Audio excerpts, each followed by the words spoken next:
He spent years being the e-commerce strategist for Melissa Joy Manning, which is an amazing local jewelry store if you guys don't know it.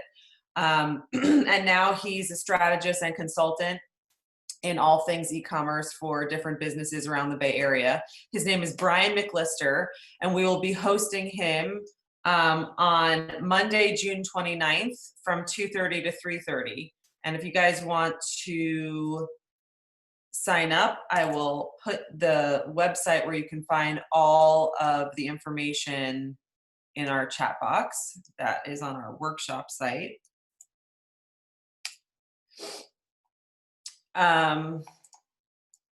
So I told you about the trivia night. I told you about the Berkeley Business Education Workshop. We have an awesome panel. We're planning a panel on how to reopen your business safely for our June 30th business forum. So far we have Lisa Warhus, I believe that's how you say her last name, from the Berkeley Health Department. She'll be joining us for a half an hour from 10:45 to 11:15.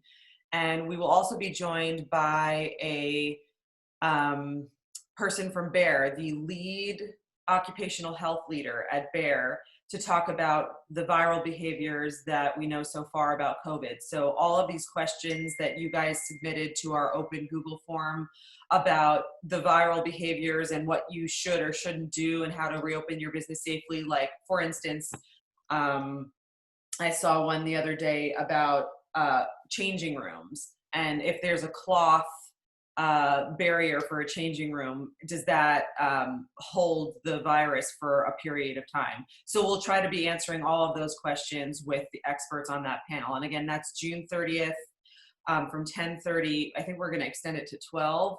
All of this information we'll send out in an e-blast, and it will be on our website, berkeleychamber.com. So I will turn it over to Liz Redmond Cleveland from the Office of Economic Development, as I know she always has some new good updates and announcements for you from them, and I will make sure Noah is joining us. Good morning, everybody. As Kirsten said, I'm Liz with the City of Berkeley Office of Economic Development, and a couple updates from our end. So today, this afternoon, we are hosting a listening session for office-based businesses. We've been doing these by industry over the last several weeks. And this afternoon is for office. Tomorrow we have for fitness and exercise. And then on Thursday for those who are focused on supporting sustainability, both environmental and social sustainability, but with more of a focus on sort of the green recovery that we can hope to encourage as a response to this pandemic. So if any of those interest you and you don't have the details already, just email me. I'll put my email in the chat box and I'll get you actually I'll pop in here after I'm done talking the registration link for those sessions. And then let's see what else. Think that we are expecting this week, any day now, probably in the next 24 to 48 hours, update on the shelter in place and the health orders as it relates to outdoor commerce, specifically outdoor retail and outdoor dining. So I know that's something a number of you have been waiting on. So that will be coming out soon. And as always, we'll include that in our Office of Economic Development newsletter. I think Noah will be joining us today. Is that right, Kirsten?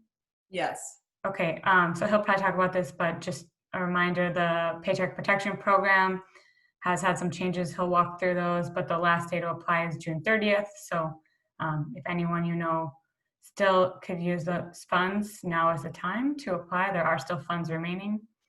And then another thing to emphasize is that testing is now available to anybody. You don't have to have symptoms or a doctor's note, and you can also do group testing. So if you're trying to bring people back to work or develop your own pod of a group of 12 and you want to get everybody tested first, there is free testing in Berkeley. So I'll pop some of these things that I'm talking about in the chat box after I'm done speaking. But I think those are a couple of the updates from our end. And if there's any other questions from any of you on something that I may not be able to share more about, just feel free to either ask now or pop it in the chat box as you think of it. So thank you. Yeah, this is great news that there's free testing for everybody in Berkeley. You just create an account with LHI, and then it's local right here on Oregon Street and Martin Luther King Jr. Way. So encourage everyone to, especially those who are anticipating going back to work or have already reopened, to take advantage of that great resource. So don't see Noah here yet.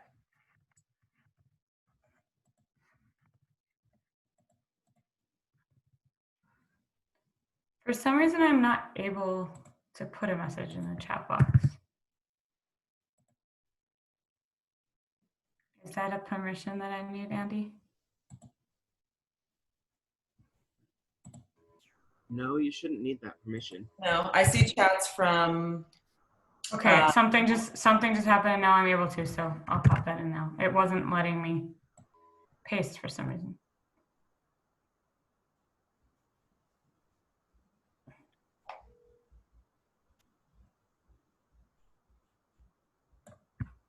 Okay, I just put in there the information about the testing, and then if people want to register for the listening sessions, if you haven't already, let me pop the link in there for those.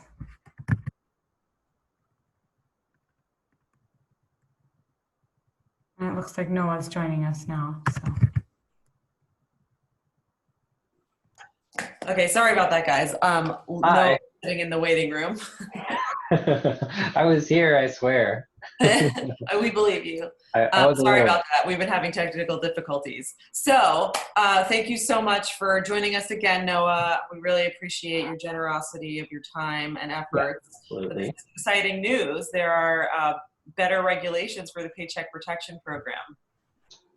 There are. I wish I was able to come. I was hoping that today I would be here with a full, with everything, including our new application form. But I can at least give an update to our, on the legislation that was passed, not last Friday, but the Friday before. If we want, I can give a short update here. Actually, I'll share my desktop. Can folks see it? Okay. Yeah.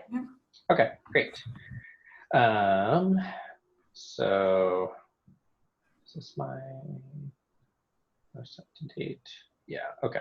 Yeah, we haven't had anything new issued since last Friday. So let me just go full screen on this. So I've kind of given the first part of this this update to folks before, about the current SBA program. So I'm just gonna spend like 1 second on that, really, just in case there's new folks on, so in terms of assistance that's available to you. If you have existing SBA loans or debts, those can be deferred in their payment. And if you take out new SBA business loans, we're paying the first 6 months of payments on those. Or if you had existing SBA business loans through our regular business lending programs, we're paying the next 6 months worth of payments on those loans. So that's a program that's still running, still funding new lending, and still supporting business owners, still available for folks.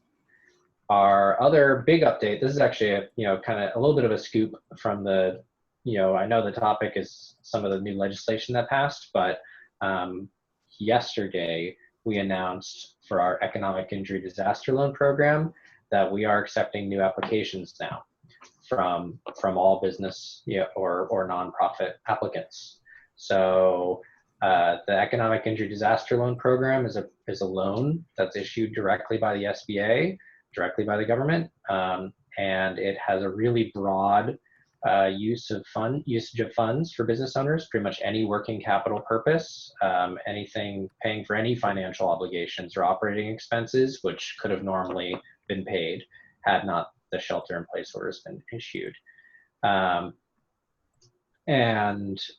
So it includes fixed expenses, rent, payroll, accounts payable, extraordinary expense, any extraordinary expenses because of the disaster, interest payments, and it's a loan with 3.75% interest rate for business owners with a 30-year term. When you apply for it, you also are eligible for what's called a forgivable idle advance. So this is up to $10,000. It depends on how many employees are listed on the application, with $1,000 per employee listed, up to a maximum of $10,000. And for the past month and a half, we were not accepting new applications for this program, and the SBA portal reopened last night for new applications to now be accepted under economic injury disaster loans. So that's kind of brand new news for folks that can be acted on right now to get your application in if you were not able to get your application in previous cycles. The Paycheck Protection Program. So I'll kind of move on to our Paycheck Protection Program updates. For the Paycheck Protection Program, for folks that are not aware about this program, it is still running at least till the end of this month. And it is a loan that's issued not by SBA, but by a financial institution. So a lending institution makes this loan. And it's a very different program than the economic injury disaster loan. And the Paycheck Protection Program loans are eligible to be forgiven in full. So it is a loan with loan terms, which I'll mention. But if you spend the loan proceeds on eligible expenses, then you don't have to pay this loan back. So the now it's up to 40. If you spend the majority of these funds on payroll, then you don't have to pay it back. There's an allowance for spending the funds on other categories. So those, you can spend some portion of the loan on interest on mortgages, rent, or utilities. But the purpose of the program is to keep employees on the payroll or rehire quickly. So the intention remains that the majority of the funds be spent on payroll expenses. And payroll expenses, what those are, I've gone over this on some previous ones, but I always like to make sure to kind of set the ground and set the, make sure everyone's on the same page with Paycheck Protection Program items. So hopefully, I don't bore folks too much if you've already heard this, but payroll costs under this program are salary, wages, commissions, or tips. These are called direct cash compensation. And they have a cap. There's a cap on direct cash compensation, which is $100,000, the first $100,000 on an annualized basis per employee. And so those are what those are called direct cash compensation. But payroll cost is broader under this program. It includes employee benefits, including costs related to leave, allowance for separation or dismissal, group health care, insurance premiums, retirement contributions, not workers' comp, and it also includes state and local taxes assessed on compensation. I think Paul actually did a write-up on a few different changes on the Paycheck Protection Program that may have touched on a couple of items related to what might be eligible under benefits as a change, but we might talk about that in just a little bit. Sole proprietors can also apply to the Paycheck Protection Program. In the case of the Paycheck Protection Program, an eligible expense is eligible expenses are wages, commissions, income, or net earnings from self-employment, which are limited to the first $100,000 on an annualized basis, or what is the equivalent of an 8-week period of what you claimed on your prior year's taxes. So a few items are not payroll expenses. So anything in excess of $100,000 direct compensation. Payments to independent contractors are not.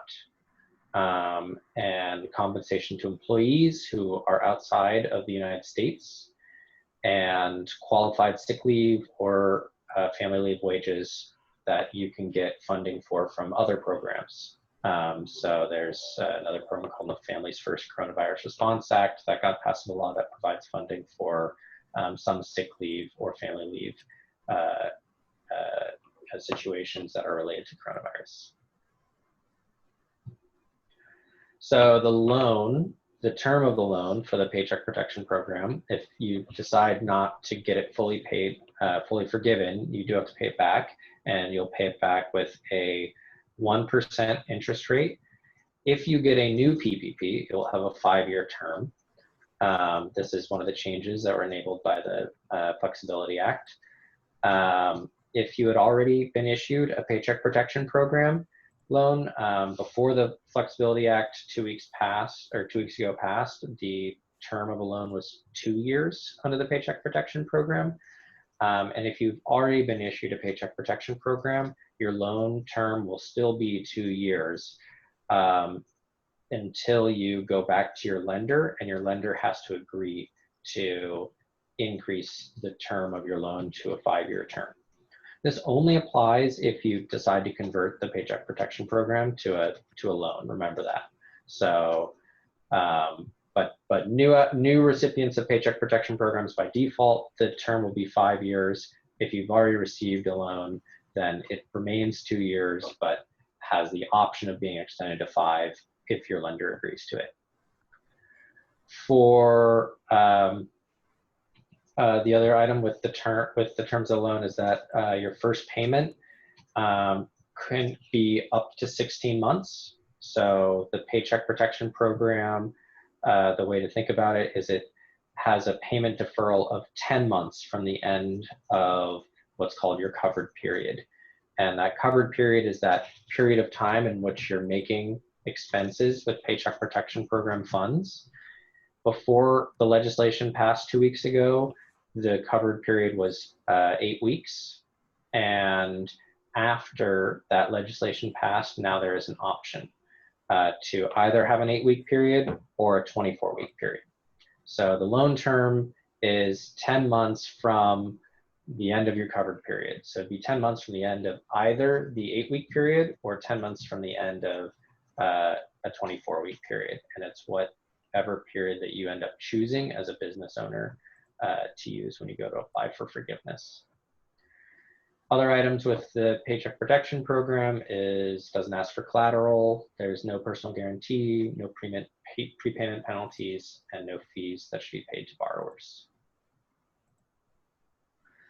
Where we are with this program is we still, at least as of a week ago, had $130 billion left to distribute under the program, and we are still on track to close the program at the end of this month.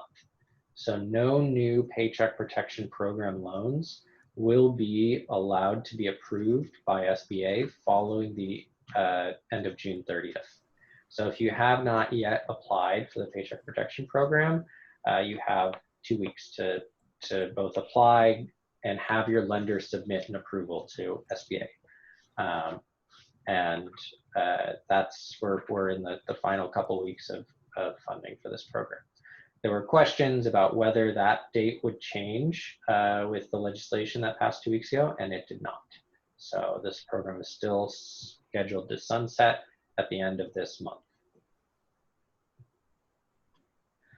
So let's talk about the Paycheck Protection Program Flexibility Act, the PPPFA.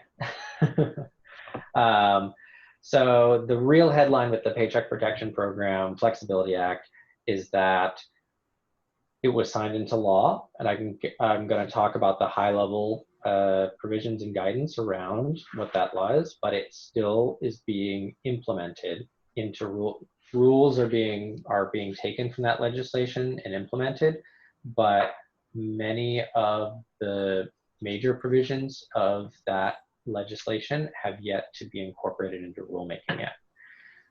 So I'm going to talk about what's in the Paycheck Protection Program Flexibility Act. I'm going to talk about how it's going to shift and change the program, but just know that there are still items that have yet to be kind of cemented into place. Like, what are the mechanics of implementing certain elements of this legislation have yet to be designed and released to the public.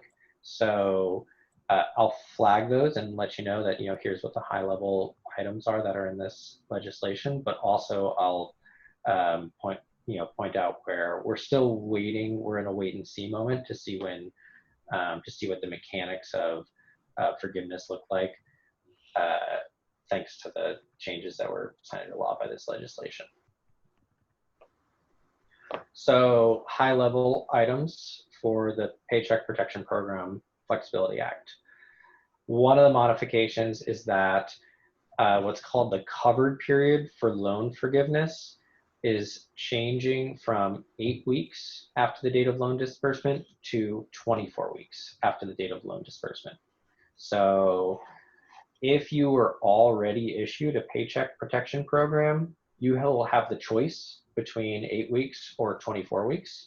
But when we talk about the covered period under the Paycheck Protection Program, what's being referred to is this window of time in which expenses that you make using the funds that you receive from the Paycheck Protection Program loan will be eligible to be forgiven. So this is a loan that does not need to be repaid back so long as you make, so long as you use the loan towards certain categories of expenses during a certain period of time.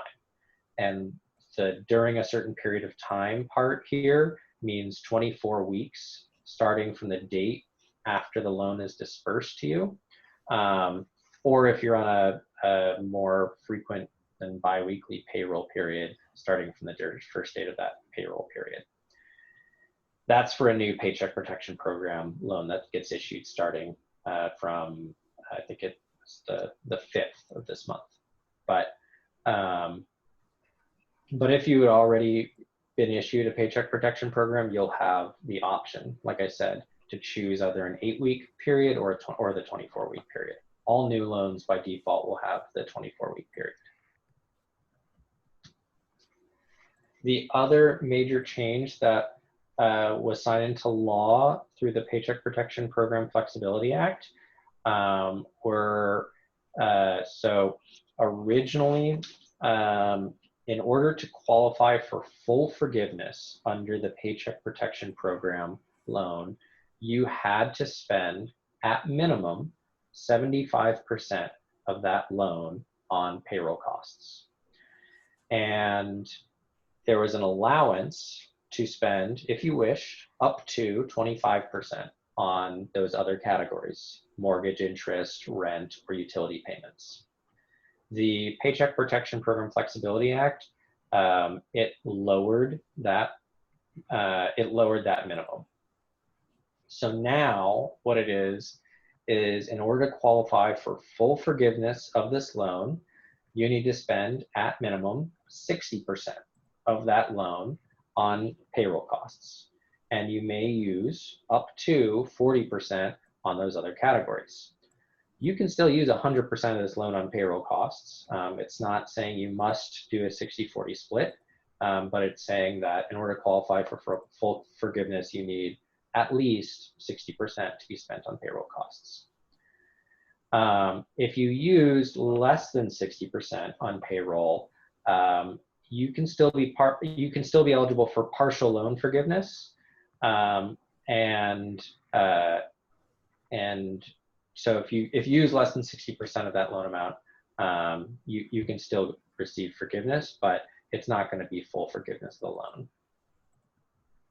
What the exact mechanics of that reduction in forgiveness look like, what I'd like to do with that, honestly, is wait for the updated forgiveness application to be released by Treasury, which has not yet been released. I thought we were really hopeful it might get released last week by Friday, but there's also there was a lot of discussion around simplifying that application form and making it as streamlined and straightforward as possible. And I think there's a lot of effort being invested in that right now. And so we have not yet had the updated application form released, and hopefully it'll be this week. But you know, we don't know what the exact mechanics are of forgiveness reduction are, and I would like to wait until that application comes out before delving into what that looks like, because you know it really hasn't been released. Other elements of the Flexibility Act. I touched on this already. It increased the 5. So if you have Paycheck Protection Programs that are not forgiven, that convert into a loan, one of the pieces of the legislation changed that act, or changed the term of those loans to 5 years. This only applies to loans that were issued on or after June 5th, 2020. If you were issued a Paycheck Protection Program loan prior to that, the terms of your loan are still set by what was in the note that you signed and agreed to with your lender. If you want to have the terms of the loan changed from a 2-year term to a 5-year term, you'll need to work with your lender, and your lender, if you and your lender agree mutually on extending the term to 5 years, that option exists, but it's not an automatic extension of an existing PPP loan term from a 2-year to a 5-year term. So new loans will all have a 5-year term. Old loans, you're going to have to negotiate that term with your lender. The other item in the Flexibility Act that passed was that deferral periods for when your first payment on a loan becomes due will be 10 months following the end of your covered period. So if you have a 24-week period, which is a 6-month period, then that means you will not make your first loan payment until 16 months have passed. If you are using an 8-week covered period, that means that you will not need to make your first loan payment until 12 months have passed. It sort of depends on which covered period that you end up choosing. So that was an element of the Flexibility Act that was added into law. The other item is that the Flexibility Act, so remember with the Paycheck Protection Program, this is a loan for the purposes of helping employers meet their payroll costs and ensuring that employees stay on the keep receiving paychecks. And under the Paycheck Protection Program, if an employer reduces the number of employees or reduces the hours or salary of employees that they have, then they may end up facing reductions in how much they will be allowed to have forgiven under the Paycheck Protection Program. So all of this, it only applies if there are reductions in FTEs or salaries, and many businesses won't end up, having to work with the reduction. With the reduction calculations. The expectations is folks won't necessarily have to go through many of these calculations. But one of the things that the Flexibility Act did is it also created a few extra categories of exemptions. So there's about 4 or 5 categories of exemptions where if your FTE count is reduced, you won't be punished under this program.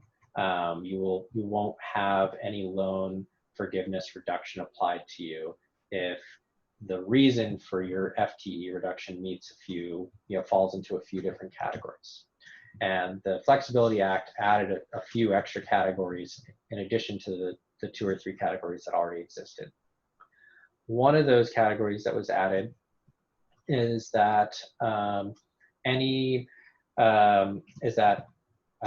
if you were unable to return to the same level of business activity as you were operating at before February 15th because you're complying with health guidelines that were issued by HHS, the CDC, or OSHA, then those FTE reductions will not be held against you.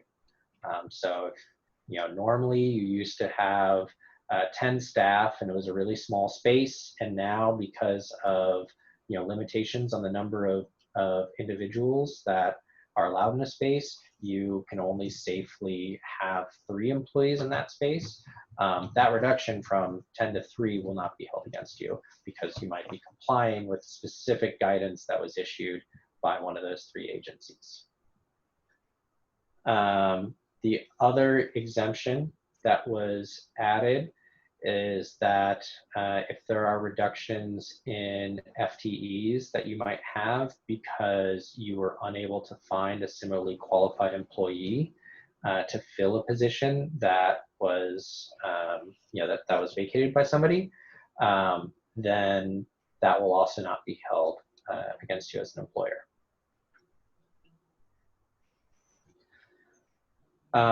So those are the 2 additional exemptions. I'll go in a couple seconds over the existing exemptions that already, that are still there, which still apply. What we know about loan forgiveness when you go to apply for loan forgiveness is that to receive loan forgiveness, you're going to end up having to fill out a loan forgiveness application. We're waiting on that application. Most lenders are not accepting applications. So I know some PPP borrowers are at the end of their 8-week period, starting, I think, this week. But you'll end up filling out an application, submitting that to your lender. You'll have up to October 10th, 2021 to submit that application. So there's more than a full calendar year in which time to submit that application. And your lender is going to make a decision about the application and approve it, deny it, partially approve it, and transmit that to SBA. And anything that's not forgiven will have to be repaid. The forgiveness application, so say you qualify for full forgiveness and you don't apply until October 9th, 2021. The amount that is forgiven includes all of the interest that may have accrued in that time, any fees, and the full amount of the loan.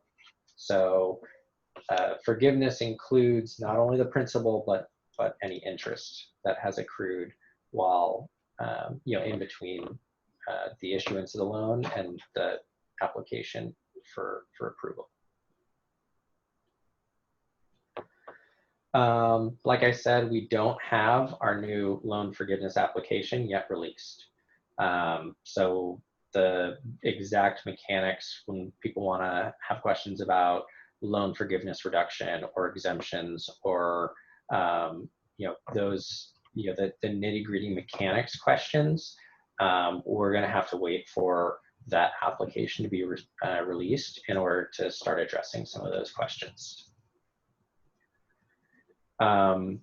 Some items relate to loan forgiveness reductions though, and in general, the way that loan forgiveness reductions work is that a reduction in FT employees during the covered period reduces the loan forgiveness amount by the same percentage as the reduction in FTE employees. So under this program, essentially what you'll do is you'll select a reference period, some period of time that was pre-disaster, and if the average number of FTE employees after the 8 or 24-week period is less than during the reference period, the total eligible expenses available for forgiveness will be reduced proportionally. This is after you've also backed out any exemptions to FTE reductions that you might have to apply as well.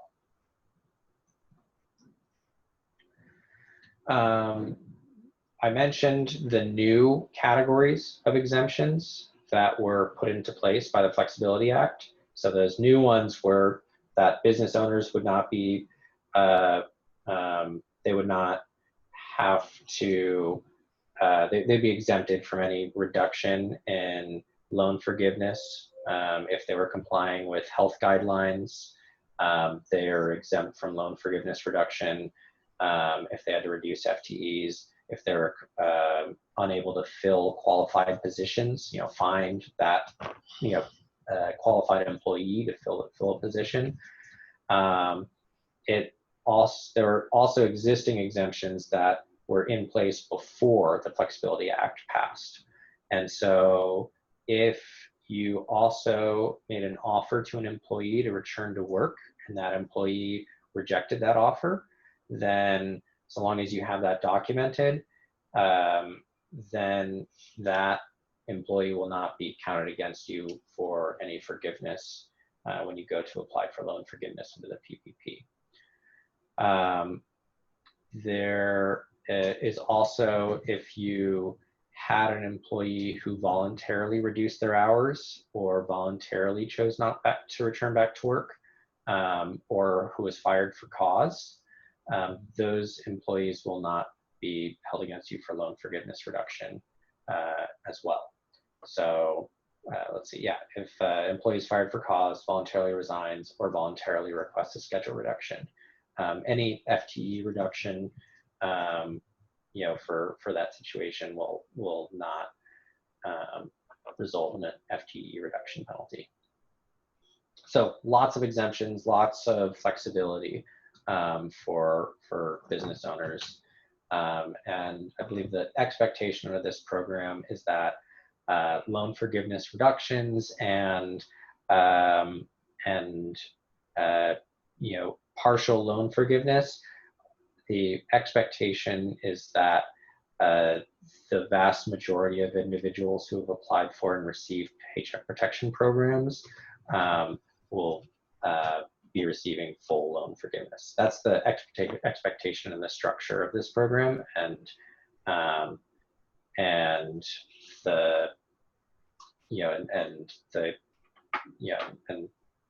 there are more complicated elements when you get down into partial loan forgiveness, but there is a lot of flexibility built into this program in order to help ensure that business owners are able to receive that. Yeah, and I touched on this. These are the other exemptions that I already talked about, the new ones from the Flexibility Act. So OSHA and qualified employees that you're not able to rehire. So before I open it up to questions from folks that are here in the chat, I'm going to hit on some of the I'm going to do some of the hits for loan forgiveness FAQs. Can you make advance payments or prepay expenses that you expect to maybe be incurring in the future? The answer to that is no. If there's questions about what if your billing or payroll dates fall just outside of the 24-week window, and there are allowances for flexibility on this if your payroll cycle is biweekly or more frequent, but that cost has to be incurred during the 8-week period, or if you're electing it now, the 24-week period. When we're talking about payroll costs, those costs are considered to be incurred on the day an employee's pay is earned. And if employees are not working at all, it's on the schedule that's established by the borrower. What if your rent or mortgage payments or utility payments, what if their billing cycle falls just outside your 24-week period or the 8-week period? There's allowances for flexibility on that. So non-payroll costs can be incurred and paid on or before your next regular billing date, even if the billing date falls right outside that window. And question we get is whether you can have pay increases. So salary, wages, commission payments to furloughed employees, bonuses, hazard pay, this kind of stuff. So the answer to that is yes, so long as that pay to employees does not exceed the prorated annual salary of $100,000. So that's a hard cap that's built into this program. You can't have direct cash compensation that exceeds that. And what if you can't run your business right now because shelter-in-place orders are still in place, or because for whatever reason you are not able to return to full operational capacity? And the answer is that Paycheck Protection Programs are expected to be used even if your business is closed. So even if this means paying employees to stay at home, that's a perfectly eligible use of Paycheck Protection Program funds. Business owners don't have to do that.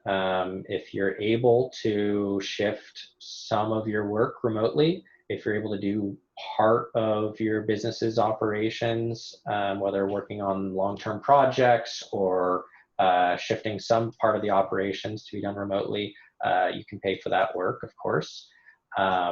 If you can use the funds also to do staff development and pay to develop skill sets of employees, so that when you are able to return back to full operation, you'll have those employees come back to the office and bring what they have learned or developed back to your business.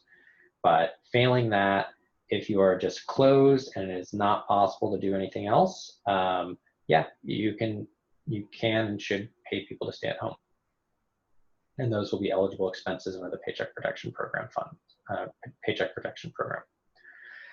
Can you hire new staff using PPP funds? Yes, yes you may. And there's, I guess, a new FAQ actually I would add on to this, which is related to the Flexibility Act, which is that there's a lot of questions about whether the extension of the 8-week period to the 24-week period means that you can now go back and ask for a loan increase. And the answer to that is no. The maximum loan size that you can get under the Paycheck Protection Program remains fixed. It is 2.5 times your average monthly payroll costs. That is not changed. What has changed is just how much time you have to spend that money. And so the amount of funding is still fixed. And then our district office is going through and answering questions people may be having about these programs, as well as the EIDL program. And you can always reach out to our local district office. We're actively answering questions through our district office. So, I kind of jumped right into it because I knew I hopped in late. So that was perfect. And okay, we got some very good questions in the chat box. So I'll just start shooting them over to you. okay, great. So if you don't elect to extend, so let's say you received your PPP loan already and you don't elect to extend to the 24-week covered period, can you still elect to only use 60% on payroll and 40%? Okay. Yes. Great. So that's everybody, yeah, everybody has that 60%, 40% split. Yeah, the only things that are options are 8 weeks and 24 weeks, and you as the borrower will get to choose that if you had a PPP loan that was issued before January 5th, or sorry, not January 5th, before, what month is it? June 5th. June 5th. And do you yeah, no problem. Do you have to tell the bank like immediately that you intend to elect the 24-week covered period, or yeah. Okay. So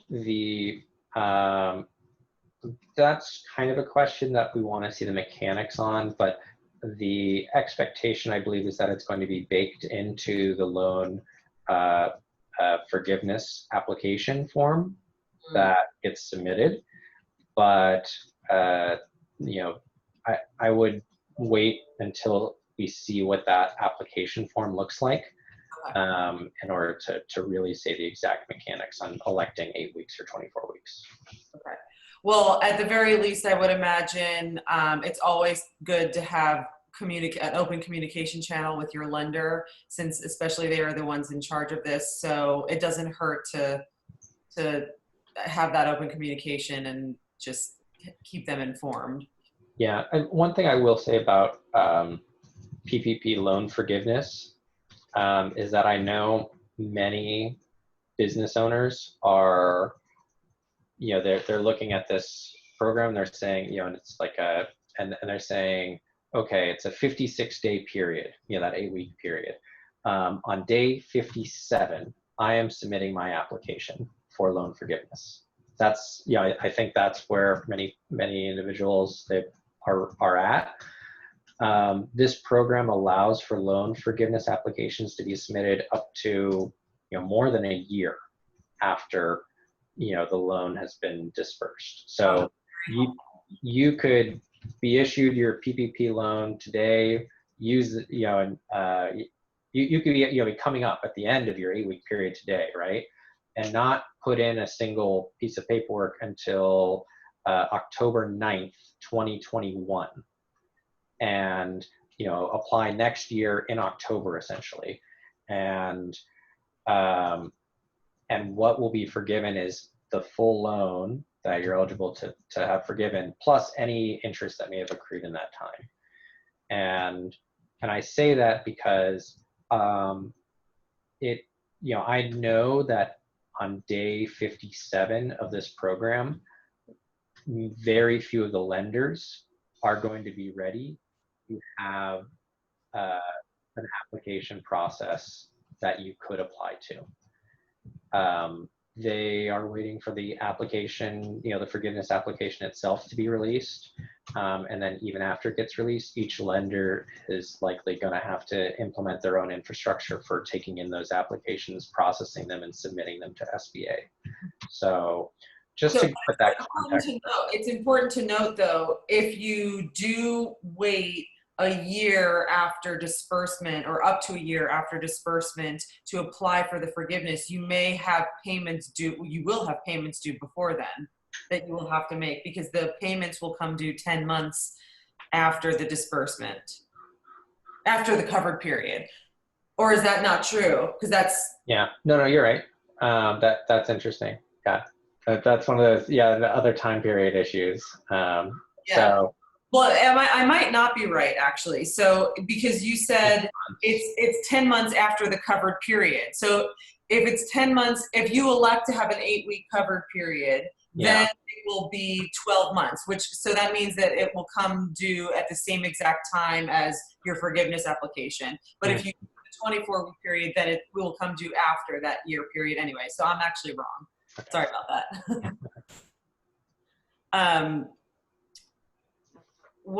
So the next question is, does 40%, this one's for me, does 40% of the Paycheck Protection Program loan that is able to be used for forgivable expenses under the Flexibility Act still only include rent, mortgage payments, and utilities? Yes. Okay, so that's correct. not the expansion. Yeah, there's no expansion of what those categories are, no expansion of the definitions of those categories. Okay, and the covered period, so as a tenant, if you have not paid rent since the shelter in place went into effect, like the way that it works normally is all of your back rent comes due at the beginning, accumulates and comes due at the beginning of each billing cycle. So let's say on the first of each month, it goes from 1,000, then to 2,000, then to 3,000, and it just accrues all of the back rent that you haven't paid. So let's say your loan is dispersed, and then you have this 24-week covered period, and all of your back rent comes due with it on the first of each month. That would be a covered expense? That's one of the ones that it says incurred and paid, so I believe it actually probably would. Okay. But that's, if you say like, I mean, that's kind of, the definition for eligible non-payroll expenses is that they have to be paid during the covered period or incurred during the covered period and paid on or before the next regular billing date. Whether items that, whether, and there, that's that big question about or, if they're, is it just something that was paid during the covered period, which could include, expenses that were already incurred prior to the issuance of your loan that you now just received the bill for, or whether it's something only going forward. Yeah. And I would encourage folks to work with their lender just to make sure where their lender stands, because all of the lenders under the Paycheck Protection Program have delegated authority to interpret SBA regulations and guidelines where there's any kind of lack of clarity, or where there's we have issued that authority to the lenders that have made these loans. Okay. So that's one of those ones that I don't want to say yes, absolutely. I would definitely encourage folks to have a conversation with their lenders about their plans for using Paycheck Protection Program funds, especially if they are expenses that are that are non-payroll expenses that fall outside of that covered period, or that relate to items that fall out of that covered period. So it also seems like if they were incurred during the covered period, if we interpret the or liberally, it could be for something in the future. Like if you paid a year-long internet subscription or something? No. I don't think so. The way you just phrased that second part was the paid would mean that anything that you're in arrears on, as long as you pay it by the end of your covered period, that's eligible. The incurred means that if it's incurred during the covered period, you must also pay it by the next regular due date, but you cannot prepay. Yeah. Okay. So for rent, for example, you have a rent obligation based on your lease.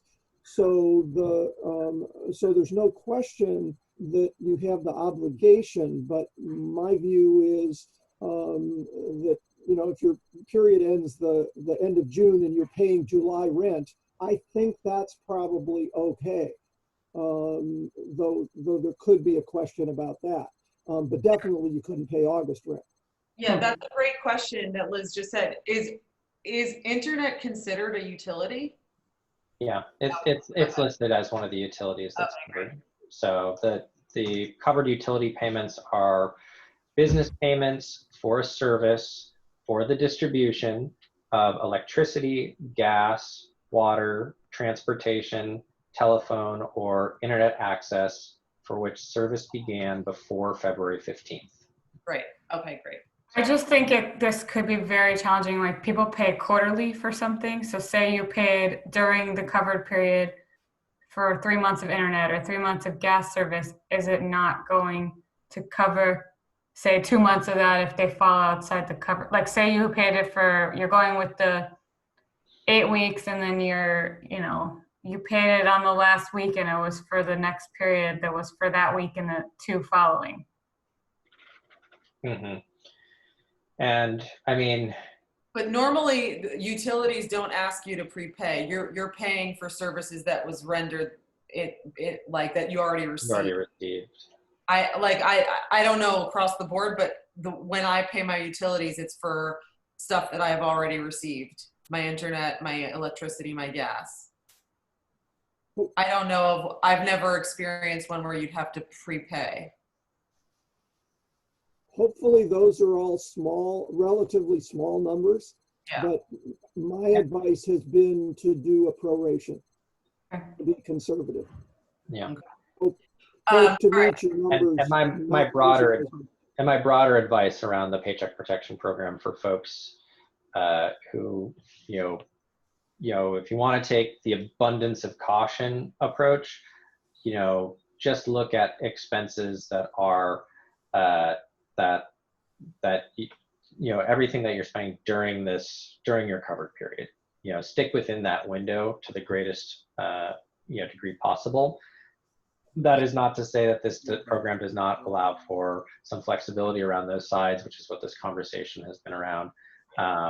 And my advice for anything where you're looking at expenses that are outside of that covered period window is to communicate that to your lender and have a conversation with them just to make sure that they're on board with that, because they're going to be the ones that are reviewing and approving your application for forgiveness.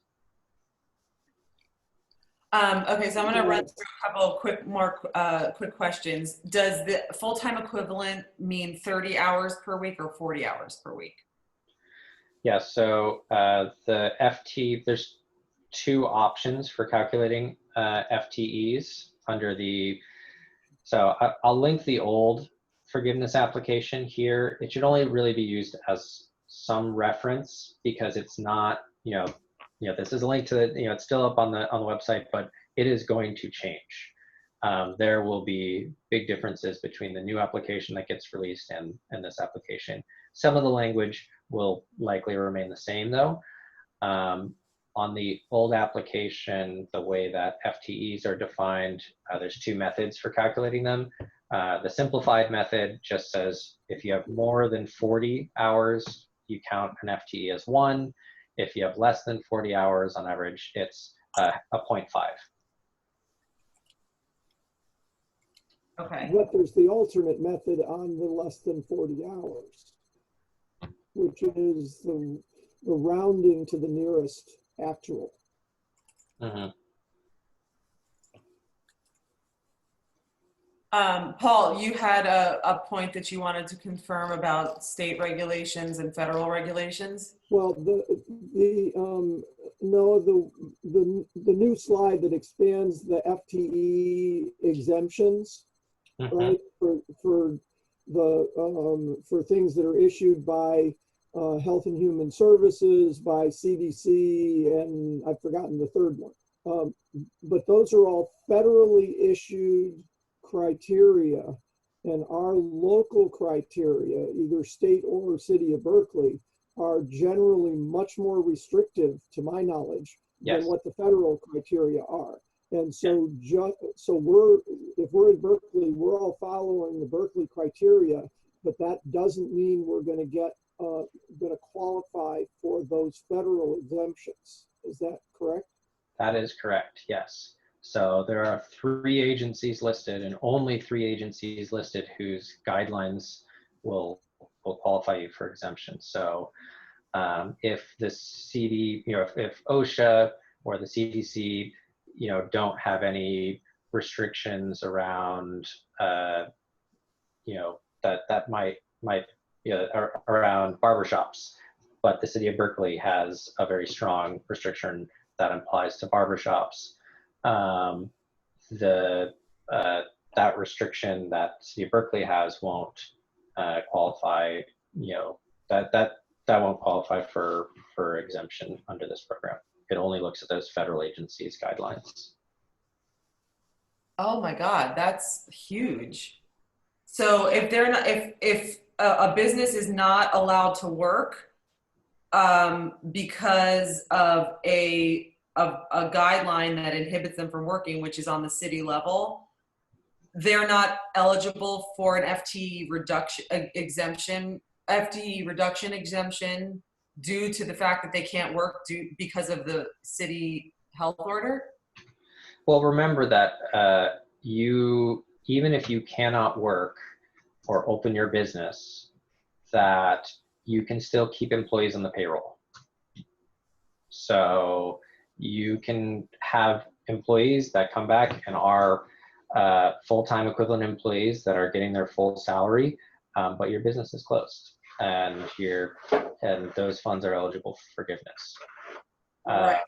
But so sorry to interrupt, but that means that if you're in Berkeley, which is probably one of the most restrictive places in terms of the health orders because of where we live, in order to qualify for the PPP forgiveness, you have to bring back all of your full-time equivalents from pre-crisis to pre-crisis levels. And that means that remember, there's about 5 or 6 different categories of exemptions, but yeah, the short answer is yes, if you're just looking at that one. I mean, if you remember, if one of those employees voluntarily chooses not to return back, they'll be exempted out. If you're not able, if employees are, if you're not able to find qualified employees to return back to work, they'll be exempted out. If you are, if you have to fire somebody, those FTE reductions are there's like those 5 or 6, other categories. So it's not just the one, but under this one, it is, it only looks at the federal guidance. How do you even know? Okay, so let's say you have to go by the federal guidelines for your business. How do you even know when those federal guidelines opened up for your business? Like the CDC, are there dates that the CDC said that now hair salons are allowed to be open? So the Flexibility Act says that any guidance that was issued between March 1st, 2020 and December 31st, 2020. So anything that may have been issued during that time that you're complying with. Can I ask a question on this point? Yes. So we laid off a bunch of baristas in our cafe. I think closing the cafe may not be one of those like forgivable situations. We were assuming that we were going to take a hit on what would be forgiven because we didn't hire all those people back. We hired just a few people back. Now we're being given 24 weeks to collect or to, account for. So if we just keep paying people, can that money that we're paying to the current full-time equivalents be counted towards the equivalency? Like now we're paying the same people for 24 weeks instead of 8 weeks. Or is it really the ratio of what happened as of the time that you let go of the people and the fact that you're spreading the number out over 24 weeks doesn't impact the percentage of reduction? This is one where I want to see what our new loan application looks like, where we look at our mechanics, because that's a great question. One of the big questions is, what is the, is it a point in time measure at the end of 24 weeks, or is it an average spread over the 24-week covered period, or something else? I really want to see what the new and updated application looks like in order to give a solid answer on that. Got it. Okay. Thank you. We not only have to be, or people that have these loans not only have to be concerned that they're spending at least 60% of the total loan amount on employee compensation, including benefits, but also what the ratio is of the full-time equivalents pre-crisis to during the covered period. So there are 2 things that they need to be conscious of to be eligible for forgiveness, and we'll know more once that application comes out about the ratio. Okay. Hey, Noah, quick question. How does idle forgiveness work with PPP forgiveness? So, and I assume you're talking about the idle advance, because so idle, there's an economic injury disaster loan that you get an offer and you accept it and you sign loan documents. That loan is a loan. It has no forgiveness portion. It needs to. Sorry, not that part. The $1,000 per employee part. Yeah. So the idle advance, which is issued directly to an applicant and it gets deposited directly into your bank account, that does not need to be paid back. But when you go to fill out your loan forgiveness application for the PPP, there will be a line and it will ask you how much you received in your idle advance. And however much you received as your idle advance will reduce the total amount of forgiveness that you receive under the Paycheck Protection Program. So yeah, when you go to, say you were eligible for a full, 100% forgiveness of $100,000 loan, but you also had gotten a $5,000 PP or idle advance. When you go to apply for forgiveness, you would only be eligible to receive $95,000 in PPP loan forgiveness. That other $5,000 will have the term of the PPP loan applied to it. So it'll be a 1% interest rate loan with either a 2-year or a 5-year term. Or you could just pay it back. Yes. Okay. Yeah, or you can just pay back. There's no prepayment penalties whatsoever on the PPP loans. Excellent. Thank you. Thank you. Kirsten, There's some on speculation. Floyd's question, I think Noah can confirm, but one of the major unknowns that we're waiting for the guidance on is if you don't utilize the 8-week period and utilize the 24-week period, are all your markings done and can't be done until the end of the 24-week period? Or can you say after 16 weeks, hey, I'm back open, I've met my FTE requirements, I want to cut it off now and submit my application? And the law did not specify the answer to that question, and we have to wait for SBA to do their rulemaking to figure out what the answer is. Yeah, that is an item where, yeah, say you run out of funds at the 9-week period or the 10-week period,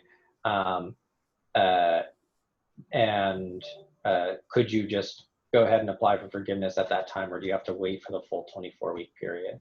And that, we've had some telegraphing that you will be able to apply, that there's some intentions, to ensure that people are able to apply prior to the end of their cover period ending. But I really want to wait to see what the application is before we say it's going to be one way or another. There's some speculation as to whether garbage is considered a covered utility. Garbage collection. Paul says no. Yeah. Okay.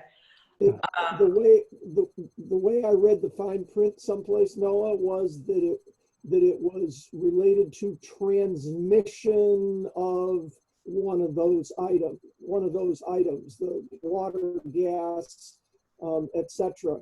Because I was also asked about alarm service, and my conclusion was no, that was not eligible because it wasn't a transmission kind of charge.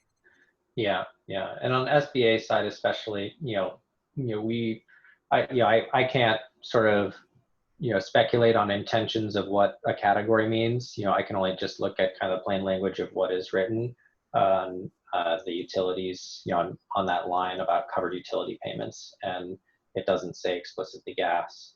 Or sorry, it doesn't say explicitly garbage. Right.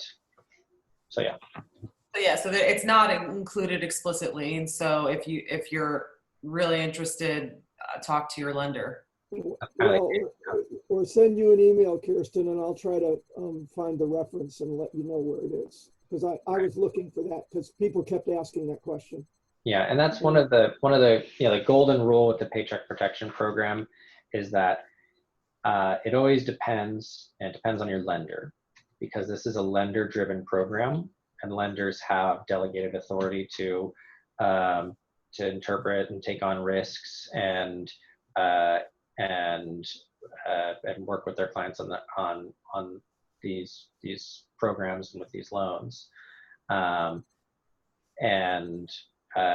Generally speaking, when lenders that we've worked with on our programs, when they have a gray area or when they exercise that authority that they have to interpret stuff, they interpret it usually more conservatively than we tend to write it, rather than more liberally, because if they make the wrong decision, they end up being the ones that have to pay for the loan in some cases. This is I think that we're over time, but there is one more question that I think is probably a very common one, because so many people are working from home instead of working in their places of business, like their office or their store. And so therefore, would business expenses like home internet be a covered expense? Yeah, Yeah, I think so. I mean, I think if it's being used as a, for business purposes, I mean, the very, very clear cut example is if you had claimed, a portion of your mortgage interest, like say you have a home office, it's pretty standard to claim a portion of your mortgage interest, basically based on the square footage of the size of your office when you file taxes. So if that's the thing that you had been doing in the past, and and have documentation for that, that's the clear-cut example of saying, yeah, absolutely, of course. And then for folks who have adjusted and moved to working from home, and now everybody's office is their home, I imagine that that those would be eligible expenses. With all these things, lenders are going to require documentation of expenses, and they have the authority to ask for whether it's payroll receipts or records or documentation that expenses were made. And so your individual lender may take a stricter look at that type of expense, and they may ask for additional documentation to ensure that that they're exercising their due diligence in processing a loan forgiveness application form. Just to caveat that answer with that by saying that your lender may ask for some stricter documentation around it. Okay, great. Well, thank you so much, Noah, again, for this really informative, information dense presentation. And I know you probably don't have any idea, but I feel obliged to ask, do you have any idea when the new application will be coming out? No, I lost on our local betting pool. I was really expecting it to be last Friday, so we're back in the mix. I mean, I hope it's going to be out this week, especially because people are at the end of their 8-week periods for a lot of PPP loans. So it'll be sooner rather than later, I guess, is the best I could say. Okay. All right. Well, we will keep everybody updated on when that comes out, when it's released, and I'm sure we'll be seeing you again after that application, hopefully. Well, I do have one announcement to make before I hop off, which is that actually, you've got maybe one more week to get me in, because actually starting at the end of this month, I'm going to be working with HUD, with Housing and Urban Development. So I'm actually going to be transferring and working with a different agency. So I've really enjoyed all the invitations to speak to the chamber here and communicate with your members. And you've really been a Bay Area hero. Without you, I think we'd all be lost. I know a lot of my colleague organizations have said very similar things, and we really appreciate all of your hard work. You've been a titan in getting the information out during this really convoluted and confusing period. So I thank you so much, and good luck in all of your future endeavors. I hope I have a chance to work with you again. Yeah, absolutely. And Noah's a Berkeley resident, so we might see him on the street and be able to thank him when we're allowed to go out again. Mm-hmm. I didn't know that. That's awesome. Thank you. Yeah, that would be a real treat. I'd love to buy you a cup of coffee one time. I owe you. Sure.